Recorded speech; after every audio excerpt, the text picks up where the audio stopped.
Thank you, Zoltan. Good afternoon. So, as it appears, it's my fault if we have such a a tricky topic to cover, multi-topic. I'm not worried because although we had 2 last-minute dropouts, Simon Planzer, who was hit by a very heavy Czech dinner last night and hasn't recovered apparently yet, and Morten Ronde, who was hit back in Copenhagen by intestinal flu brought home obviously by one of her kids. So he couldn't even get on the plane. So this means that we have smaller ranks, but still top ranks. I will introduce you in a moment to my fellow speakers.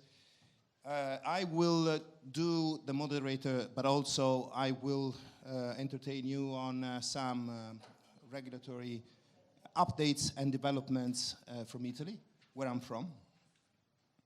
Before we get to that point, I wanted to share just a few words about the association that I chair, the International Masters of Gaming Law.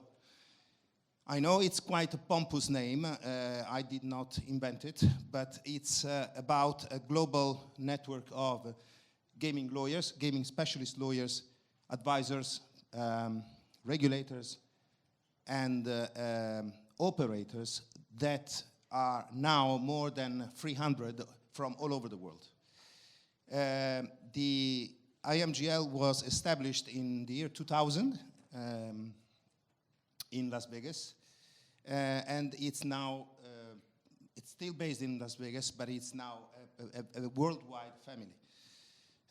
Jörg Hoffmann here is one of my predecessors. He's been chairing the IMGL in a few years, just a few months ago maybe.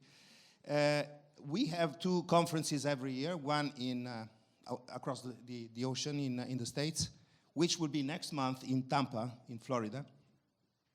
And the next one, the autumn one, will be based actually in Rome. Will be Rome in October, not because of me and because I am from Rome, but because we are teaming up with the IAGR, the Regulators Association, which this year is going to hold their own conference in Rome. So we enjoy at this time a very close relationship, working relationship with IAGR. Various IAGR members are also our own members.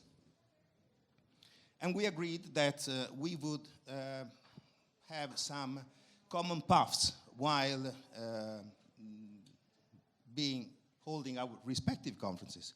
So if you want to pen your diaries, mid-October, I don't remember the exact dates, but this will be a place to go because Rome in October is beautiful. The weather is still very clement, but it's no longer the typical Mediterranean scorcher, so it's very pleasant. And we are expecting more than 300 delegates from the joint strength of the IAGR and the IMGL. That said, I would not want to entertain you any further on the IMGL, but I thought that I would seize this opportunity because we are very happy to welcome more members from Central and Eastern Europe. We do have some members, but we want to enlist even more members because our aim is to become an even more global organization. Okay, that said, I would like to invite my panelists here to join me on the stage here. Piotr Dinowski from Warsaw. Jörg Hoffmann, my fellow colleague and predecessor. Jaka Repancek from Slovenia.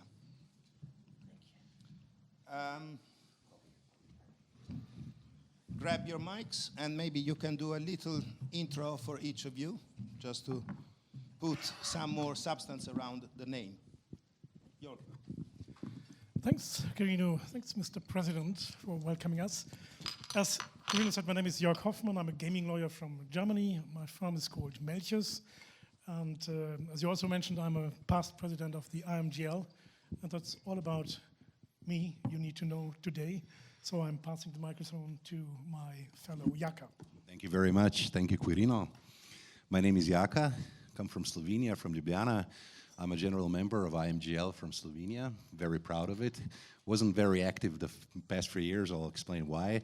I'm also the president now of the National Advertising Court in Slovenia, which is the sole competent court for deciding on which advertisements across all industries must be modified or removed from the public space. So that's quite a big challenge for us. But otherwise, I'm also a lawyer, a media and gaming lawyer, and I think I know quite a lot of faces here, and I'm very happy to be back in Prague. Hi, thank you. I'm Piotr Danowski from Warsaw, Poland. I'm a partner at the Bird & Bird and heading IP tech and comps practice, but also doing a lot of gambling law for the last over 15 years now, and a proud member of IMGL. That's great. Thank you for being here with me. I would like to kick off this panel discussion with that very tricky topic that we are supposed to cover by extrapolating from the abstract four macro topics that we will try to cover in a slightly different way than it would normally happen for topics that are so hot, so trendy, like the ones that I'm going to list. So what I am thinking, what I'm proposing to do is to give the audience a picture of the state of affairs in our respective jurisdictions. Maybe we can also touch on other European jurisdictions. And then discuss, based on what's happening today on the ground, what to expect going forward, if anything at all. And to conclude this discussion, we would like to touch on how can things improve if we should get to the point that, yes, there is much more to be done on this or that specific area. How to get there? How can we get there? How can you improve the performance of the relationship between, for instance, regulators all across Europe and the industry? So the macro topics that I was making reference to are predictably very, very common, very, very, very, very popular. The advertising ban. And we have a very prominent representative that we will certainly be able to share with us some of his wisdom and experience on the specific topic of advertising bans as applied to the gaming industry. Then, of course, we have consumer protection, data protection, and we have AML, all issues, all topics that are so boring by now. They've been debated, overly debated, at so many different conferences and seminars. So again, what we are trying to do today is to offer you a comparative picture of what's happening in our respective jurisdictions when it comes to these pillars of online gaming. So starting from Italy, because I am now flipping hats and I now become a panelist covering Italy. Advertising ban, we are the fathers of the advertising ban, unfortunately. Our advertising ban, which is a blanket advertising ban, dates back to 2018. It's been in place ever since. If you ask me, is it working? Not really. It's being played around very consistently by all operators with some kind of tacit, implicit approval of the law enforcement authorities. Because you may have seen, if any of you have happened to be watching a Serie A football game, you may have noticed that perimeter side, all the brands are still there. The only difference being that instead of finding such and such operators brand .it, you have a dot something else, which could be .live, pay.sports something, which means that although the ban is still there and it's not bound to be lifted in the foreseeable future, the industry has been able to navigate the pitfalls of the implementing rules, and they have come up with this simple, clever idea of launching a new service, an ancillary service to the real money gaming offer, which is branded exactly the same way, same colors, same everything, but the suffix. So as long as you have a portal which disseminates news about sporting events, that portal, .news, you can advertise it freely. Needless to say, these are services that are all subscription services. So once you recruit your customer for a service which is not the real money gaming offer, they are in the net.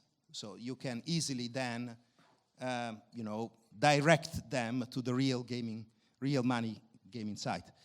So the bottom line is the advertising ban is there, but it's not effective at all. The only real effect is that it has regenerated and revamped recourse to illegal gambling, which in a country like Italy was not really necessary because Italians were already gambling enough on illegal sites. But as a result of the advertising ban, the illegal gambling business as a whole has been pushed even further. Consumer protection. Consumer protection, we have all sets of typical GDPR regulations that apply all across Europe, all across the industries, etc. Plus, we have additional sets of specific consumer protection rules applying to the offer of the gaming offer, which are rules provided by the Gaming Regulatory Authority. I would say it's all very predictable in terms of compliance. If you are targeting, offering services like real money gaming services, you need to make sure that you are not targeting minors, that you are not pushing bonuses too much. Only last week, I believe, the Italian Gaming Authority, called ADM, published a very specific set of rules concerning the use of bonuses, how bonuses should be used, which was a gray area in which operators had either to been doing, many different things in many different ways without any specific guidance from the regulator. Effective as from last week, we now have reference rules specifically applying to the bonus offer. Then responsible gaming, of course, it's part of this discussion. The approach of the Italian regulator is you, the industry, need to make sure that you have in place every measure to avoid that minors, that vulnerable people can have access to your services. It's up to you, okay? Which I find a little bit weird, because to say the least, I was talking about illegal gambling a moment ago. To say the very least, it should be in the interest of the state that is regulating the offer of real money gaming services in any given jurisdiction to make sure that the consumers are made aware that placing a bet on an illegal gambling site entails a criminal offense. But for some reasons, it's always the regulator saying, you guys need to do this, you need to do that, etc., as if they were neutral to the consumer protection issue. Whereas a responsible regulator, just to use the adjective, a responsible regulator, in my view, should go the extra mile, should actually take the initiative of promoting an information and the educational campaign to let the consumers know that if you gamble on an illegal site, not only will I not be able to back you up in case of problems with the operator, but also you might be prosecuted. It will never, in practice, it will never happen, but that's another story. You need to know that if you do that, it's illegal, period. And this is not happening. So, final thing that I wanted to touch upon before switching to Germany and the other jurisdictions is the use and the recourse to AI to kind of facilitate or improve, enhance the issues that, the dealing with the issues that I have listed before. So the use of AI to provide better consumer protection, the use of AI to profile players in a way that will enable the operator to understand whether that specific player is a problem gambler, and if so, how to deal with that. Or other situations like involving, for instance, sports integrity.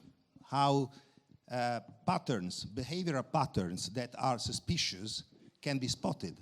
All these are food for AI. Is it happening already? Yes or no? It's happening in a very randomic way with no specific focus and commitment, no specific mandate from the regulator to the industry. You need to do this. Things will change, as I will tell you in the second round shortly, but for the time being, I was making reference to the picture as things stand today. The use of AI, at least in Italy, is not yet where it should be, I would say so. So that's Italy. I'm sure that Jörg will give us some more reasons to smile and be happy when we hear about what's happening in Germany when it comes to the macro topics that I listed. Yeah, well, first of all, if you look at the very sophisticated description of this panel topic, you find a couple of aspects, but I think there's one aspect, one topic, which could serve as a headline on top of everything, above all the other topics, and that is consumer protection, or you can say player protection. It's responsible gaming, because everybody else or everything else serves to achieve the same goals. May it be data protection, it's in the interest of the player, it's also in the interest of the operator and the government, of course, but everything we are discussing is to make gaming safer. And that's why we can also understand that just because it is regulated and sometimes harmonized across European Union, like the data protection laws, there are similar regulations in these various jurisdictions. So I can simply make it easy and say, I copy what you said, and the same applies to Germany in a certain way. But the way we apply it, or regulators apply it, is slightly different from state to state. You can also say from regulator to regulator. You mentioned advertising. You crazy Italians started these discussions and you went beyond what was necessary, which was a total advertising ban. And guess what? Whatever happens, if these things are visible, other regulators think about it and think that is a good idea. That is something we like to copy and do it as well.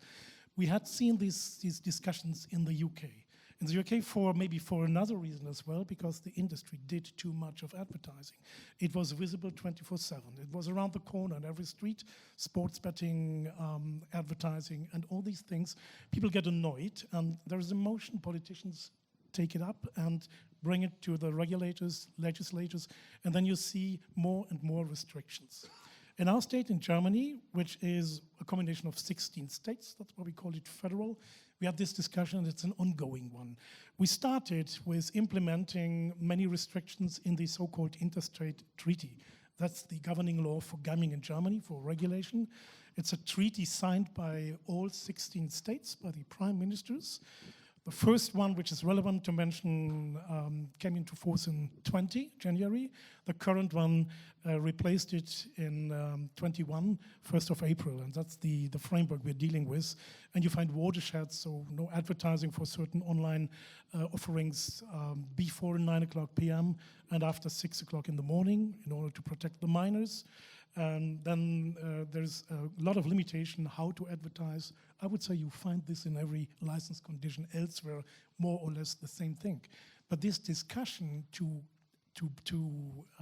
interdict advertising completing is still a topic in Germany. You have one state in Germany which is more a city, like Berlin. It's called Bremen in the north. And the Bremen politicians, they argue in favor of a total internet advertising ban or for online games, or maybe for gaming in total, just to protect players. They do not realize that as long as there is a huge share of black market operators, it is the wrong tool to channel players. You cannot channel players without advertising, without telling people who are the good guys, who are the bad guys. But whenever these emotions and whenever these arguments come up, you find a discussion which is brought by scientists, by researchers from the addictive side. People who treat addictive persons say it's a good idea. The closer the contact to gaming is, the more riskful it is. So we should even make sure nobody can even realize that there is gaming outside. That's something from our perspective as gaming lawyers who deal with regulation for many years. I'm practicing this since '95, so I'm an old guy, and always realized over-regulating leads to results you do not want to see happening. That's why I think, and you will copy that for your countries, it is just one example how things can go wrong and how discussions, in particular if those involved have no idea what they are talking about. And I must say this is the case in many, many cases, unfortunately. This could lead to wrong results. But we're trying to focus on mental health, player protection, and data protection. Mental health outside of the gaming industry means something completely different. You all have a certain idea what this could mean. Inside the gaming world, I think it's associated to addiction, to controlling the game, to be in a position and able to make sure you won't become a problem gambler. If you leave the player alone, in particular in the online gambling space, he's sitting in front of a screen. It's like being in a tunnel, he or she, of course. You play all night long and there is no control unless the operator offers mechanisms of controls. German regulation requires lots of tools. German regulation established a very sophisticated and complicated technical database, so-called safe server and limit server.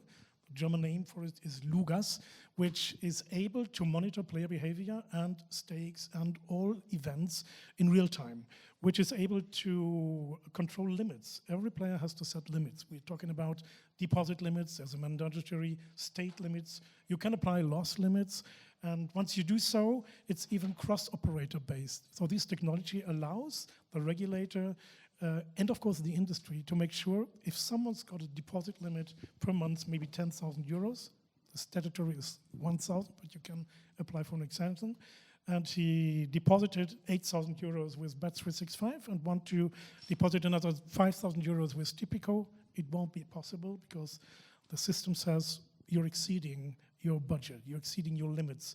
Sort of player protection where its control comes from outside. So it could be many, many examples, but I'm not the only one of this panel. That's why I'm happy to see what's happening in Slovenia and maybe neighboring countries.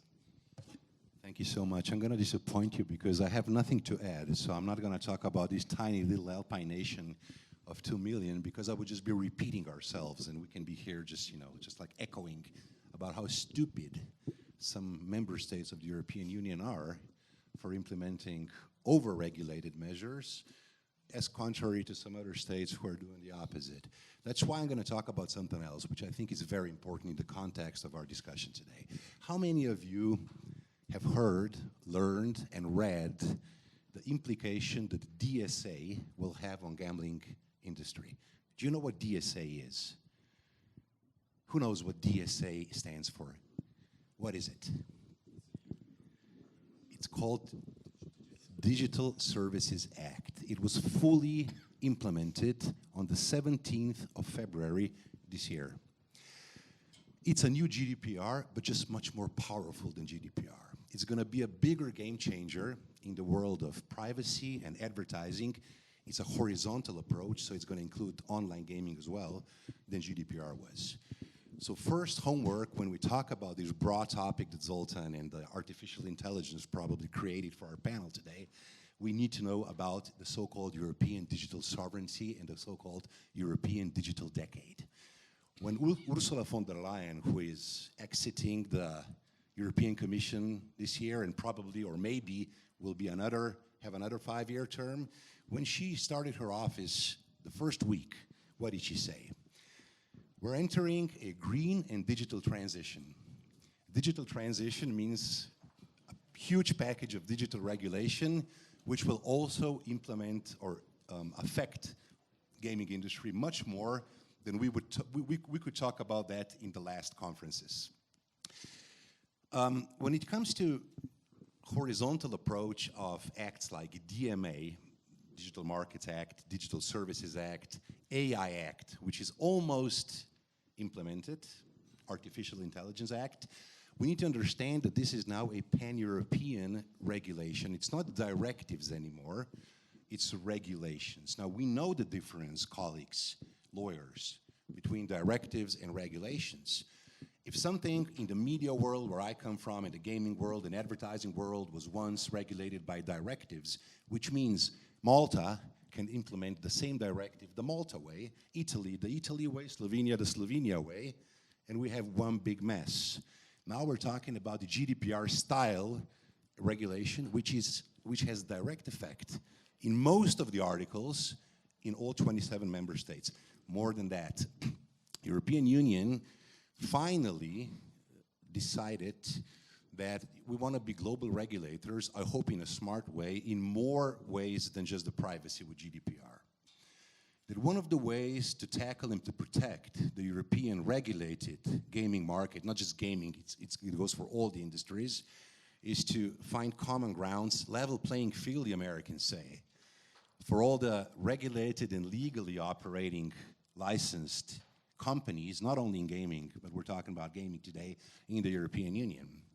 And that's going to have, my dear colleagues, a much bigger effect on the business models of online gaming industry than any other international or European regulation has had in the last decade.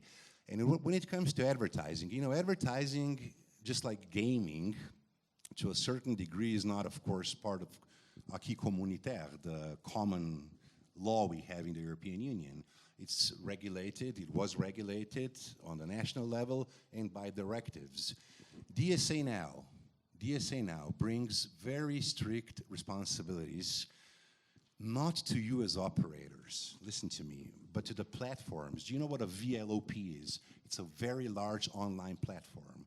Who are the VLOPs? Just name one. Very large. Google, Facebook, Instagram. They're all American companies. By the way, do you know out of big platforms in the world or big digital platforms, how many are European out of the first 15? Not platforms, just big digital companies. Does anybody know? One. It's German, of course. It's called SAP. Everything else is American. So we decided to create this huge package of new regulation, which again will have effect on the gaming industry.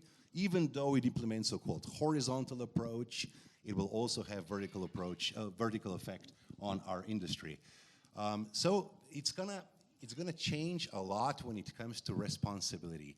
If something will be on a very large online platform, an American platform, on Google, one of those big platforms, and it will be deemed illegal, it will be their responsibility against a very huge fine, which is even huger than the GDPR fines are, to remove such content, including advertising. This is my field now for the last 4 years of expertise. So advertising or any other form of what is illegal or could be illegal, this is what DSA says. Maybe it's not illegal, but it can be ethically problematic will have to be removed. European Commission is going to take care of the removal on the very large online platforms. National regulators will have to take care on the smaller platforms within each country. We do have country of origin principle, which is great for Germany, Italy, and France, but not so good for Czech Republic, Slovenia, and small member states. But anyway, we still have the country of origin principle, but if a member state under DSA, an authority, a regulator in a member state under DSA will say, well, you're advertising from Malta to Slovenia, online gaming services, this is under DSA illegal content, it needs to be removed.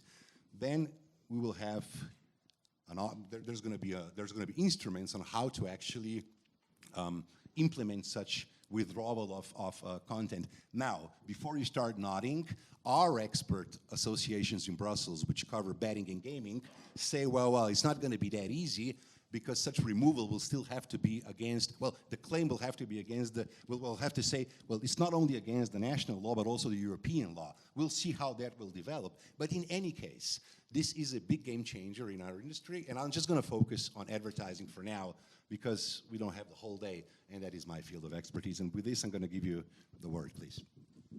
Thanks, Jaka. Well, sure, we could build on that because actually, yeah, I fully agree with Jaka that these days the main issue is that we have so much regulation which is, at least on its face, completely gambling unrelated, but in fact, at the end of the day, deals a lot with all those 4 pillars or principles that we were discussing and is affecting the industry very deeply. And the issue is that the industry is not always actually aware to what extent they are concerned and to what extent they are covered by all those regulations, yeah, like DSA, DMA, but also NIS2, Network Infrastructure Security Directive, DORA, Digital Operational Resilience Assessment Regulation, so the cybersecurity regulations, which are touching on various aspects of various providers, not directly gambling operators, but again, a lot of entities which are the part of the ecosystem, so like cloud providers, IT providers, payment services providers, and so on and so forth. And yes, so more and more of this is coming, but going back more or less to the formula which Quirino started, well, in Poland, definitely the regulator has very high on its banners the player protection. Also, sometimes when you look at some actions, and I will be controversial here, of the regulator, you have a feeling that it's actually more about protecting the fiscal interest more than the players. Because when you look at the state monopoly and the types of products they can offer, they actually offer the types of games with the highest addiction levels, like slot machines and so on. They can do that. The private operators can do it only when they have a casino license. Otherwise, they cannot do it. The state operator can have slot machine parlors, just slot machines. Then, if you look at the advertising regulations, in Poland, they are extremely restrictive, even more restrictive, I would say, than Italy, because in Poland, you cannot have a match with the banners of gambling operators other than licensed sports betting operators. And it doesn't matter that it doesn't have .pl, but .com or whatever, .play. We even had funny situations in Poland when the Premiership teams coming to play whatever European League or whatever else were forced to change their jerseys to the plain ones because they had their top sponsor gambling operator on their jerseys, which does not have a license in Poland, so formally is not allowed to advertise in Poland. And the second thing which wouldn't work in Poland is like, launching all those gambling-alike products, but which are free to play, so in theory are outside the regulation, because in Poland, because of the creativity of the alcoholic beverages industry in the early 90s, which were really trying to pull the leg and coming out with all those weird ideas of how to advertise alcohol without advertising alcohol. So for example, the most famous Polish alcoholic beverage is vodka, and the word for the boat in Polish is wódka. So the guys producing Bols vodka came out with a campaign of advertising that you can rent a boat Bols, which you can have a cruise with. Or they were presenting that because there is a problem of counterfeiting the product, so they are presenting the key elements of the packaging for the consumers to be able to recognize the genuine bottle in the shop from the counterfeited one, and so on and so forth. So because of that, first in the alcoholic regulation, but then copied also into gambling regulation, a very, very broad definition of what is advertising and promotion of gambling was introduced, which actually covers also entities which do things very far from gambling or completely gambling unrelated. It could be a restaurant, a grocery shop, wherever, as long as the brand or the visual identity they use is identical or strikingly similar to the ones used by the gambling operators. So in fact, that also takes away a lot of opportunities. So far, I would say the only channel in Poland, besides the state lottery, which can advertise freely as they want, the only channel for the private operators, which was kind of quite available, was internet, but that's also kind of changing a little bit, not necessarily because of the actions of the gambling regulator in Poland, but I would say other authorities like the Polish Competition and Consumer Protection Authority, which about a year ago started a big action against influencer marketing as such, and now starts going after influencer marketing in sectors related to sensitive services and products. There was already a couple of months ago a huge action against influencers involved in promoting alcoholic beverages, and certainly gambling will be probably next on the list. So already a lot of influencers, Polish influencers involved in promoting gambling games are moving their businesses outside of Poland and shooting their YouTube and so on movies elsewhere. And yeah, but Polish are also a very creative nation. So because, for example, the betting operators can do the sponsorships, and the definition of sponsorship in practice can turn out to be very flexible, because you can inform about sponsoring. So a lot of operators in Poland have a lot of ambassadors or sportsmen, not necessarily active. They can be retired, which they sponsor, and then they put billboards and other advertising in the public space, which normally they wouldn't be allowed to do as advertising. If they have any slogans, they register them as trademarks, because formally, to have information on sponsorship, it can only use the name or the trademark of the operator sponsoring. So the best way is just to run to the trademark office and register the slogan, the advertising slogan that you want to use in sponsorship as your trademark, because then you can say, well, I'm just using my trademark. I'm not putting any extra content in the sponsorship board.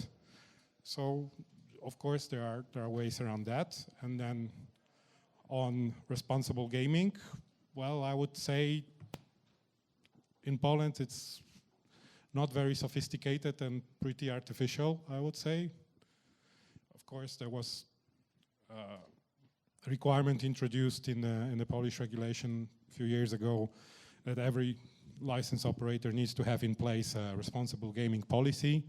But the requirements which are outlined in the Act, I would say, are pretty basic, and everyone has it, but what does it really mean in practice? There is no nationwide self-exclusion system, neither the formal one, not even between the operators. Of course, there are some larger betting operators in Poland who launch their own self-exclusion mechanisms or limitations on the amounts you can play and so on, but as such in the country, there's not much on that. I don't think also the Polish regulator is really doing any studies to actually really measure what's going on, and whether all those measures which were introduced back in 2016 when the blacklisting was introduced in Poland and payment blocking and so on, to see whether that actually brings the effects that they were claiming they are supposed to bring and what they are supposed to protect. So yeah. Well, thank you, Piotr. Looks like the situation in Poland is even gloomier than in other European countries, Italy for once. Now, while you were talking, I was asking myself this question. Is lottery a game of chance or something else? Now, it's a rhetoric question, of course. And so when we talk about consumer protection, or in the case that you were describing how the Polish authorities deal with consumer protection, I would rename it consumer pro-taxation rather than consumer protection.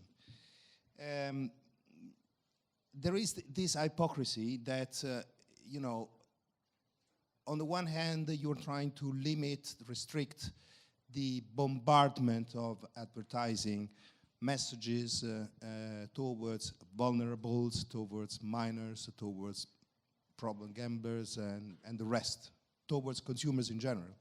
On the other, the lotteries, the state lotteries, have a license to kill because they can freely advertise.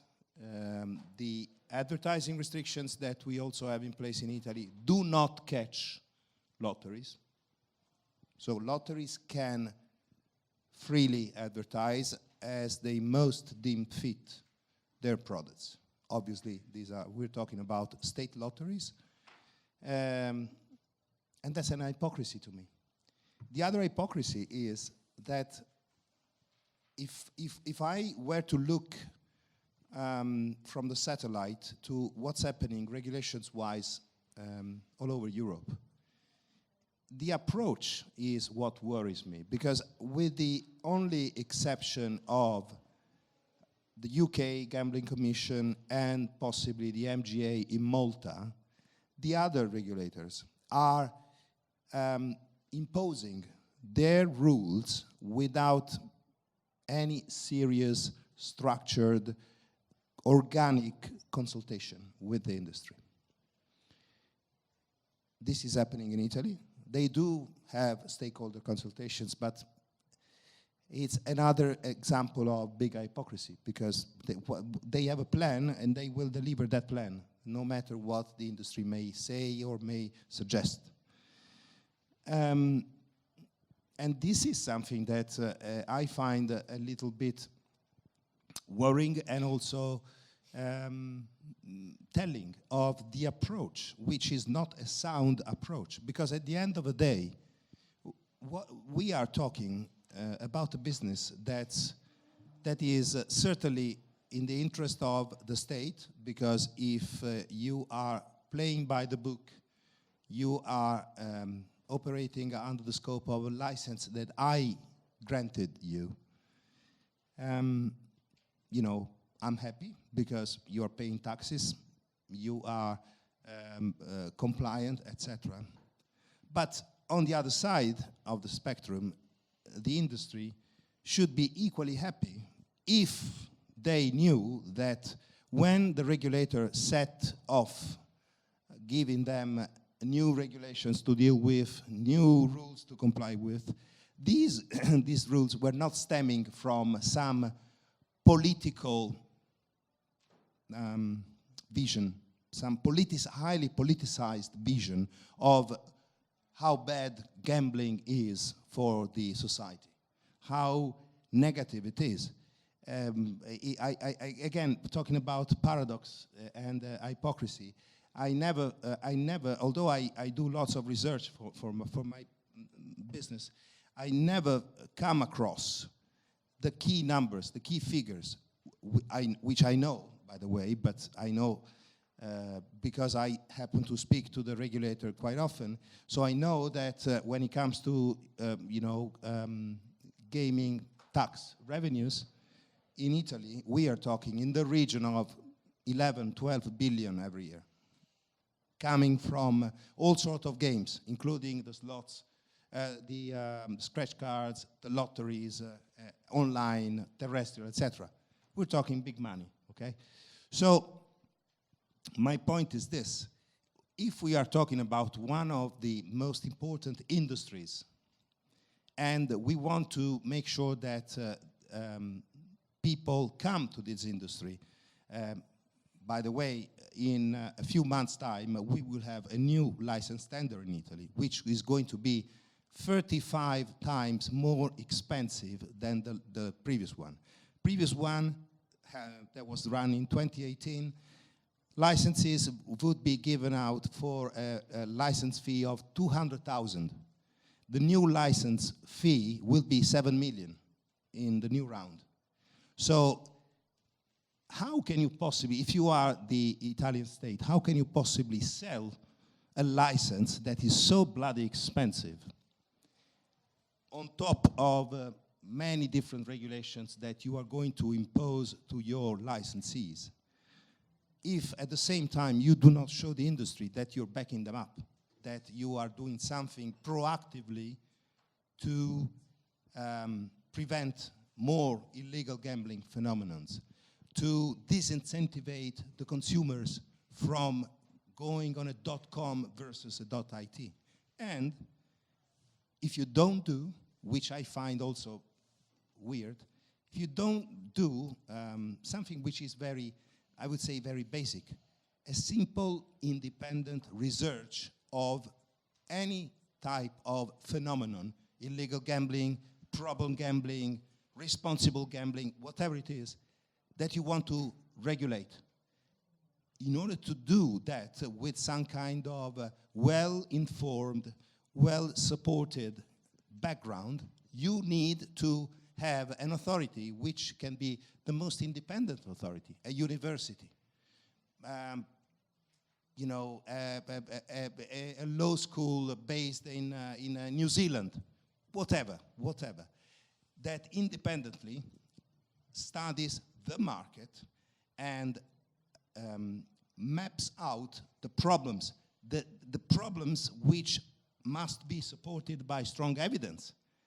We cannot talk about problem gambling without knowing how many people get hospitalized with a problem gambling related issue every year. Now, these are not, top confidentiality issues. These are matters that if you run a proper search, a proper research, you can gather in terms of information. Why don't they do it? And my final comment, before going back to you guys, is I also put the blame on the industry, because the industry should have taken preemptive action to avoid to get to the point where regulators from the Netherlands, Denmark, Sweden, Italy, France, etc., came one day, stood up and said, oh, by the way, from tomorrow, these are the new rules that you have to abide by. Did the industry do anything? Question. Did the industry do the European industry altogether, did they do anything seriously committed to prevent the crowding of advertising, gambling advertising in peak time? The answer is no. The answer is no. So I also put the blame on the industry. So all these things together give you probably the picture of where we are, what you heard, why we are there. And now the next question to you guys becomes, do you envisage any possibility that the situation, notwithstanding the DSA and the DMA, etc., the situation may get any better going forward? I know you don't have the crystal ball, but I have to ask this question. There are certain evaluations in various jurisdictions of current frameworks. In Germany, it will be by the end of this year, and I think in Switzerland there will be one in 28. Other jurisdictions will follow, and always when regulators, politicians review regulation, my expectation is it will not get better. It will be more restrictive. And the only thing to prevent this sort of development into the wrong direction is sort of dialogue between industry and regulator. I'm saying this for years, but that needs an industry representative, could be a body, could be CEOs, but it also needs an approachable regulator. And that's what you said. You mentioned MGA, and maybe the UK in the old days, Jenny Williams, others, even Birgitte Sand in Denmark. You could see these regulators, these conferences appearing, talking to the industry, building up a level of confidence, of trust, learning that you can trust this industry, not the black sheep, but of course the representatives of the licensed markets, and then discussing things, what can be done better, what do we need as an industry, what do we need to change.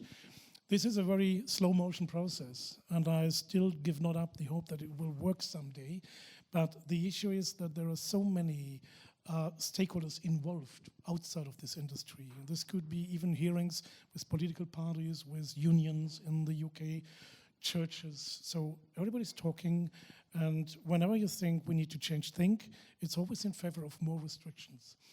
Advertising restrictions was a good example. There were code of conducts discussed. But why didn't it work that the industry was first in implementing restrictions? It's because you talk to chief marketing officer and say, would you like to make a U-turn and restrict yourself? I said, yes, but only if my competitor is first. I always waited, looked at the competition. If the competition is not doing anything, why should we as an operator limit ourselves and see how others are making big money in continuing with advertising more than I do? We had an example, and then I finished that in Germany a few years ago. There was only one German state licensing online gaming. It was Schleswig-Holstein in the north of Germany. And the other 15 states were not as far as Schleswig-Holstein. So advertising, broadcasting, TV commercials for gambling operators worked the way that they had to mention this offer is only available for people who are residents of Schleswig-Holstein or permanent residents in Schleswig-Holstein, so Schleswig-Holstein only. But of course, there were operators who had another site, a .com site, operated from Malta or elsewhere, and so it was a brand mark advertising. It was a umbrella advertising. So you advertise the brand in Schleswig-Holstein, but you really target the player in Germany to play in Malta.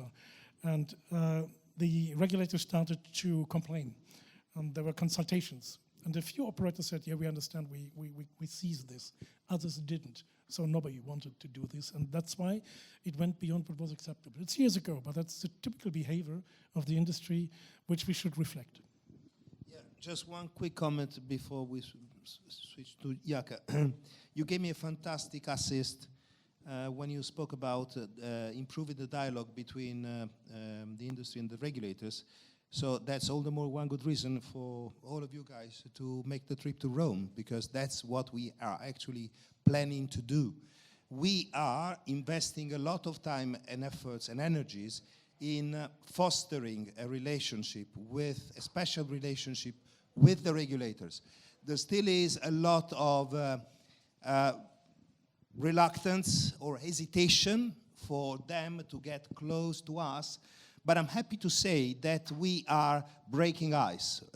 This year, talking about ice, during the Ice Week in London 2 months ago, we had a half-a-day presentation, pre-ice presentation, with a panel of IMGL lawyers and members and IAGR members.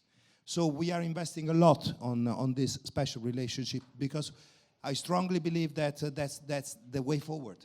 If we manage to bring them to our events and to work with us, discuss topics of common interest in sharing the same panel, that's how we are going to see some changes in the long term. It's not going to be a speedy process, but that's the way forward. And imagine the wonderful trattorias in Rome after hours to socialize.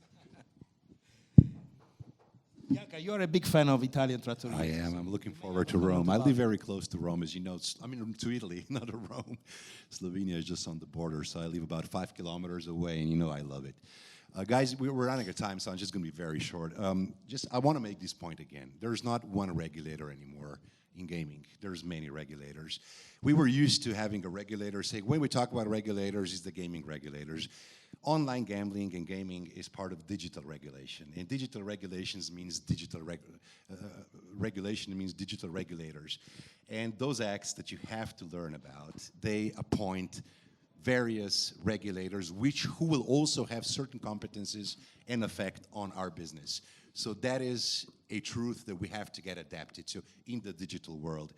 Second of all, in this world of misinformation and all these things that our commission and this super government we have in Brussels is trying to regulate, I can only say it's even going to get worse when it comes to over-regulation. It's just the way it is. They're regulating everything now for some good reasons, for some bad reasons, but that's just the way it's going to go. So it's going to be the knowledge, it's going to be the reputation, it's going to be the proper business models which will take into account all of those regulatory new things in the digital decade that's going to make a difference for your businesses. And, you know, last but not least, I just want to touch on the reputation. I mean, there's codes of conduct that we were successful with or were not successful. In advertisement, we're quite successful in some codes of conduct. In gaming, maybe not. But there's a code of conduct that each VLOP that I was talking about before, and not only VLOPs, all the 4 levels of service providers in digital world will have to adapt and will have to follow. And following those codes of conduct I think it's the most important thing for building a reputation in this digital jungle that's coming up in the next few years or maybe 5 to 10 years. Digital arena. Yeah. Zoltan would be unhappy. Yeah, digital arena. I say digital regulatory jungle it is. So by this thought, I just wanted to say, okay, guys, this is going to be important. Think about what I said, but maybe some other conferences will have opportunity to go deep into those new regulatory measures of the EU. I turn the word to you. Thank you. Thanks.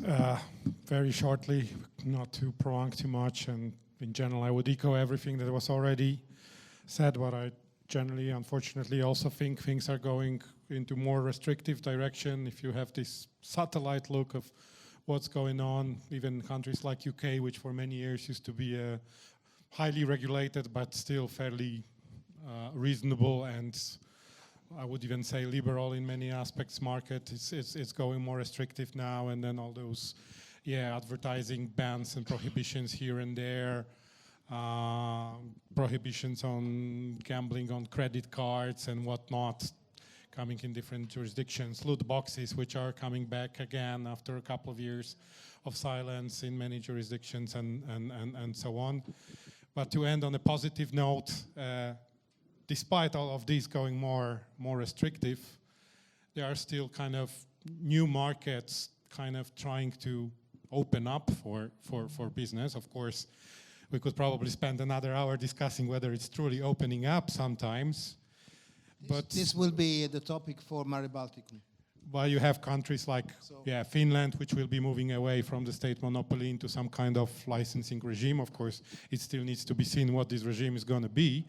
But overall, you could say, yes, it is possible to do business in more and more jurisdictions under sometimes very restrictive, very tough terms, and sometimes they are reversing the approach that they made initially, like in the Netherlands, when it was very promising at the start, and they can kind of put on reverse gear, and a lot of things went the other way around. But yeah, on a positive note, steering all those difficulties and restrictions, there is still some opportunity. The most positive note at the end is that we're going to see you in Rome. So, okay, that was the most positive message we have now, at least for my side at the end.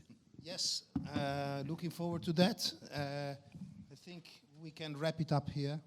Thank you very much for your attention. I hope we put together an entertaining hour. If not, file a complaint with Zoltan.